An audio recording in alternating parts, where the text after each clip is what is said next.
உங்கள் வீட்டில் குழந்தைகள் இருக்காங்க, பக்கத்து வீட்டில் குழந்தைகள் இருக்காங்க, தெருவில் குழந்தைகளை பார்க்குறோம். இந்த காலத்தில் குழந்தைகளுக்கு பல்வேறு பிரச்சனைகள் வருகிறது. இந்த உலகத்தில் எவ்வளவோ சிறு குழந்தைகள் இருக்காங்க.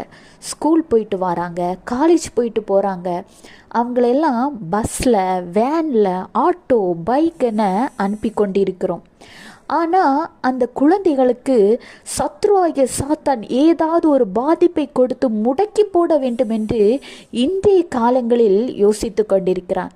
அப்பேற்பட்ட குழந்தைகளுக்கு எந்த ஒரு பாதிப்பும் சேதமும் வராதபடிக்கு ஆண்டவர் பாதுகாக்க வேண்டும். அதற்கு எதிராக செயல்படுகிற சத்ருவாகிய சாத்தானின் சதி திட்டங்கள் முறியடிக்கப்பட வேண்டும். குழந்தைகளின் எந்த ஒரு அவயங்களையும், கை கால்கள் முதற்கொண்டு குழந்தைகளின் சரீரத்தை சாத்தான் தொடாதபடிக்கு போக்கிலும் வரத்திலும் அவர்கள் பாதுகாப்பாக இருக்க வேண்டும் என்று ஜெபியுங்கள். நீங்கள் ஜெபிக்கிற இந்த ஒரு ஜெபம் இந்த உலகத்தில் இருக்கிற அத்தனை பிள்ளைகளுக்கும் ஒரு பாதுகாப்பு அரணாக இருக்கும் என்பதை மறந்து விடாதீர்கள். கர்த்தர் உங்களையும் உங்கள் குடும்பத்தையும் ஆசீர்வதிப்பார். Have a blessed day. Jesus bless you.